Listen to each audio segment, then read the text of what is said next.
Hello, আমি এখন বর্তমানে থাইল্যান্ডের ব্যাংককে ইমিগ্রেশন ডিভিশন 1 এ আছি।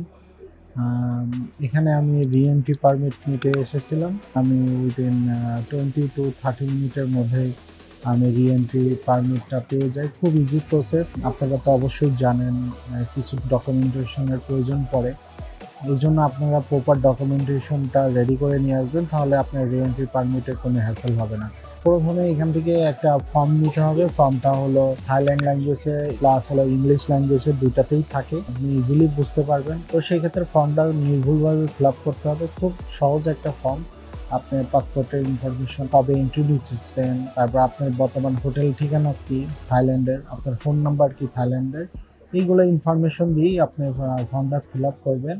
ফর্ম ফিল আপ করার পরে আপনার এক কপি ছবি লাগবে। এখানে দেখা যাচ্ছে যে আমি যদি দেখাই, এটা আমার রি-এন্ট্রি পারমিট দিয়ে দিচ্ছে।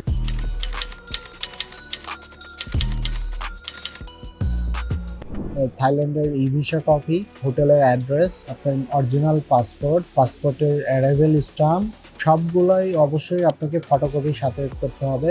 পাসপোর্টের বায়ো পেজের ফটোকপি, অ্যারাইভেল স্ট্যাম্প, তারপরে ই-ভিসা কপি এবং 4/6 একটা ফটো। এই ডকুমেন্টগুলো রেডি রাখলেই হবে। এরপরে আপনি এখান থেকে একটা ফর্ম ফিল আপ করে জমা দিলে দেখা যাচ্ছে 20 মিনিটের মধ্যেই আপনার সিরিয়াল চলে আসবে এবং 1000 বাতের বিনিময়ে আপনার সিঙ্গেল এন্ট্রি পাবেন। যেহেতু আমি সিঙ্গেল এন্ট্রি নিছি, আমার ফি পড়েছে 1000 বাত। আর যদি আপনি মাল্টিপল এন্ট্রি নেন, এটা সম্ভবত 3000 বাতের উপরে চলে যায়। আমি এখান থেকে কম্বোডিয়া, লাওস হয়ে আবার চলে আসবো থাইল্যান্ডে। আমার থাইল্যান্ডের থেকে রিটার্ন টিকিট কাটা আছে। ধন্যবাদ সবাইকে। অবশ্যই আরও ইনফরমেশন জানতে অবশ্যই কমেন্ট করবেন। আমি চেষ্টা করব আপনাদের কমেন্ট রেগুলার রিপ্লাই দিতে।